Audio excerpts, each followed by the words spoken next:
Have you ever heard of Kibera? Of course you have. You are expected to have heard of it. It is easily one of the largest, if not the largest, slum in Africa. This is Kibera, or Kibra, or Kibich.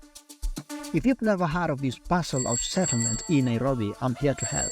Help a little because in this video we will also be looking at other parcels of settlements, such as Kibera. This is Dandora. Almost all the trash collected from Nairobi's industries, companies and homesteads end up here. Dandora is Nairobi's de facto litter bin. It is not a surprise that the residents have taken advantage of the situation by turning the trash into a source of livelihood. This is Huruma. Inside it is Nairobi's meat district. Here, like most of the cities, Wagyu, Kobe, New York strips, filet mignon, picanha. We don't do that here. It's an area marred with controversy, from poor sanitation to human trafficking. Huruma, full of life and promise, shares a fence with another slum called Mathare. Mathare, saved from the eponymous rehab Mathare Mental Hospital, which, by the way, is being moved to Karen, an upper middle-class neighborhood for some strange reasons, and the river that divides the slum in two. Mathare is unfortunately most famous for the gangs that terrorize the residents. That's not Mathare. It's from Nairobi Half-Life, Kenya's one movie. It paints the picture. This is Kariobangi, whose name, according to the internet, is believed to have come from the English phrase carry your bags, that was used by a white settler during the colonial era that our ancestors mispronounced. Kariobangi, aside from the fact that there are imitations on sale of almost everything here, the fact to which the name Chinatown fits so well, Kariobangi is also known for its fabrication of pool tables. Now, there are other slums in Nairobi like Dipsy, Kangemi, Kawangware, Kiambu, Soweto, Korogosho, Majengo, and Mukurukwajenga. And that's Nairobi alone, only the OG slums. And then there is Pipeline, the occasional urban slum. See, I have had the occasional good idea to try and put a finger on why slums happen. Why slums develop.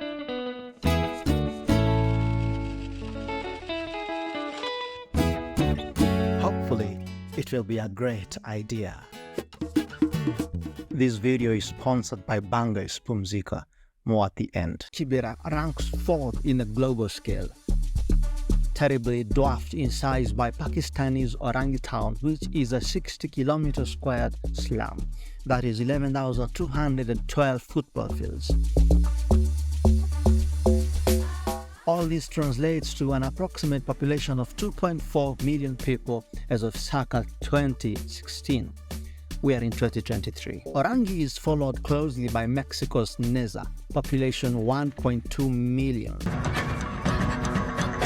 Then Tarani in Mumbai, India comes 3rd at 1 million. Kibera is a Nubian name meaning forest. When the British had occupied East Africa, the colonialists, they formed this army regiment made of Africans, of whom some were from the Nubian community, to fight their wars, the World War I and World War II. Some of these men, once the war was done, were settled in what is currently called Kibera. I found this incredible website, kenyasnubians.com. It reads, the first Nubians that came to Kenya came as soldiers of the British Army. Having come here more than perhaps 120 or 130 years ago, we lost all connection with the original country, which is Sudan. I know that Nubians feel they are citizens of Kenya and they identify themselves as citizens of Kenya. Kibera means forested area, lush and green, and it was always green. It is not an easy thing to verify whether or not Kibera is the largest slum in Africa. All right, now verify your memberships. No dice, Slick. The number is usually quoted to be around 170,000 to 1.2 million people, with most going for about 500,000. However, this group funded by the French is not begging to differ. Kibera, the biggest slum, raised the title. Where did these figures come from? Are the superlatives used for Kibera justified? The only reliable source of information that has been used with regards to Kibera's population is a UN Habitat/Research International report in 2005, giving a figure between 400,000 and 700,000 Kiberans. Given that the surface area of Kibera is 2.38 kilometers squared, the density for 700,000 inhabitants would be about 300,000 inhabitants per square kilometer. That is more than Bangladesh's highest slum population density, 250,000 inhabitants per square kilometer. Granted, the study offers a decent argument, and that with supporting data. Their work settled on 200,000 souls living on a 2.4 kilometer square piece of land as of circa 2009. And then 10 years later, 2019, the county's population task force KNBS begged to differ, speaking of 185,000 in Kibera sub-constituency, of which most of the slum is part. You will find Kibera 6.6 kilometers south of Nairobi city center, surrounded by well-to-do estates and a golf club. Why? Why not? Let's paint a picture. You drag out your brushes and some paints and paint along with us. Slums are all over the world. Their existence is acknowledged by a multiplicity of names in many languages, dialects, and slangs. We have the ghetto, a word with Jewish origins. Here is a sign that reads, on people who crossing the it's a warning in both German and Latvian, saying that people attempting to cross the fence or to contact inhabitants of the Riga ghetto will be shot. Ghetto is a name that is otherwise shrouded in mystery. Then there is the shantytown, likely derived from Canadian French chantier, but mostly identified with crude settlements in South Africa. Favelas are located in Brazil, astoundingly colorful and picturesque, and you can also throw in the hood, a name that here in Africa somehow adds class to the classless. Most definitely a Western influence from Hollywood.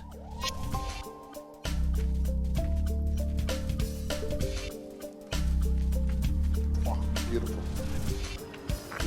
And lastly, though not all, is Skid Row, a settlement in Los Angeles. Indeed, here's a nation that helps other nations win wars and get out of money-related jams. In definition, the inhabitants of a slum household suffer lack of access to an adequate water source, lack of sanitation, insufficient living area, houses are not durable, and there is rampant insecurity. With that in mind, it's recorded that 1 to 8 people in the world live in slums. Sure, there have been multiple attempts by various organizations to bring this ratio down through slum upgrading projects. For example, the government of Kenya, in collaboration with UN Habitat and other stakeholders, initiated the Kenya Slum Upgrading Project, KENSA, in 2004, whose goals and milestones can be read in their government-style website.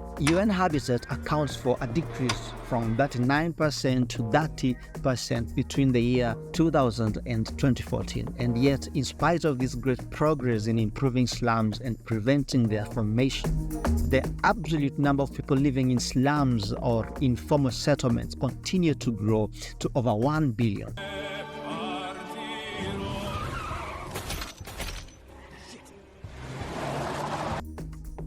With 80% attributed to 3 regions: East and Southeastern Asia 370 million, Sub-Saharan Africa 238 million, and Central and Southern Asia 227 million. See Sub-Saharan Africa.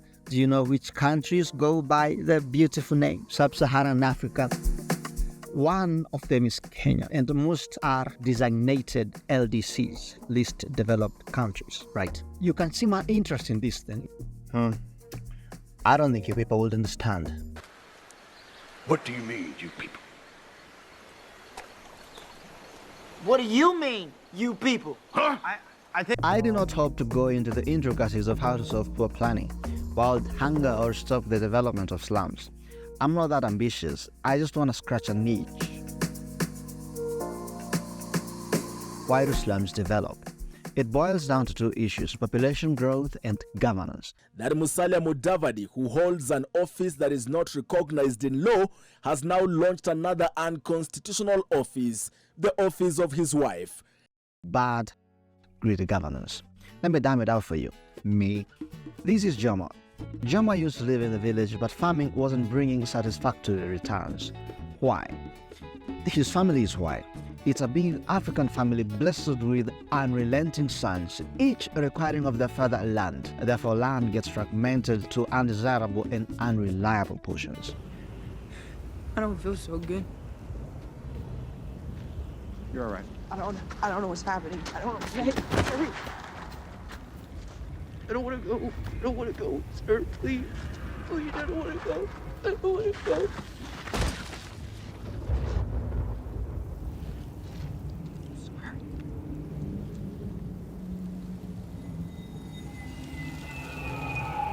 Jomo hears of the many and promising prospects in the city, that is Nairobi. He packs and leaves for the city. After all, he is a man with many gifts. I am a man gifted with many gifts, he says. Therefore, Jomo moves to the city. He will start small, he says. A single room, a stone throw away from the logistics company where he found employment. Or Mjengo, aka a construction site of any kind or form, where if he is ambitious enough, he may one day be a foreman. Will Jomo chance upon a lady, you ask? Yes, he will, of course. He's well built, has ambitions, a magnetic charm. Ladies laugh that, don't they?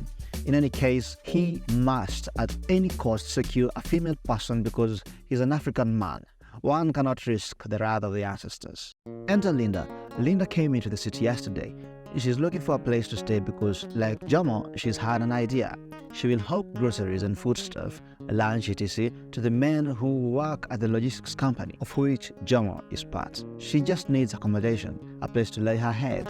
Jomo is a kind man. He will help. Eventually, Linda will lay more than her head. She will. Linda will soon set up shop, a kibanda or kiosk, outside the logistics company. She will be harassed severally, almost weekly, by the city council askaris, aka Kanjo, and sometimes even real cops, the disciplined forces, kind of. But she will persevere. They will choose her way in African fashion. The usual calm and quiet of Ngong Road near the Junction Mall was shattered by this group of rioting youth. The group, comprising hawkers and matatu operators, united in a protest against county askaris. But she will be back. After all, it's just another day in the hood. Just another day living in the hood, just another day around the way. You are probably wondering, why not set up systems or means to keep her permanently? You should understand there's a weekly business opportunity here, a weekly supplement to the peanuts the askaris get paid. We also have families, they will say. So Jomo and Linda enlarged their family. Many more Jomos and leaders joined the party because human beings. A community mushrooms. In another universe, as the movies have taught us, Jomo left home because of a natural disaster, say frequent flooding or a civil war, election disputes. We used to have those. However, we've grown tremendously, thank God.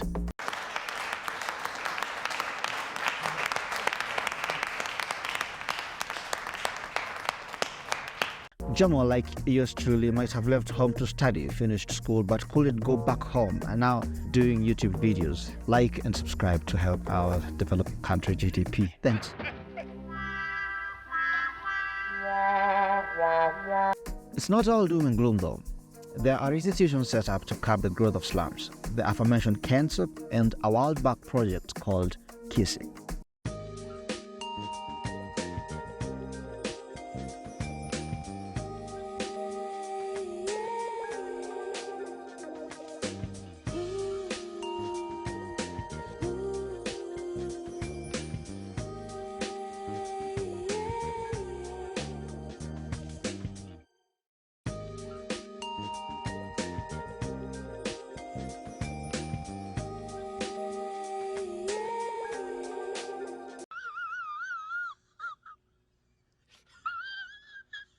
Remember the city council's carriers, the community that mushroomed will not thrive when the government fails to recognize the rights of the urban poor. These are communities that have no water, no sewerage, no security, no housing tenure.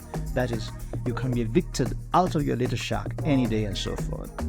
Mathare, one of Kenya's biggest slums. Nearly all its residents live in corrugated iron shacks. Landlords such as Peter Chega are better known as slumlords. They pay gangs in the slum to collect overdue rent, with violence if need be. This is Africa. Mostly we use machetes and some knives, you know. This is Africa. We go the old way.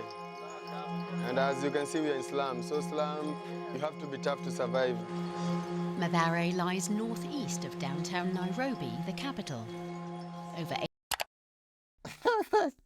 DW, I'm a fan, but really. When the rights of the urban poor are recognized, it becomes easier for the government to also incorporate them into urban planning. But with my friends, is the bane of all societies.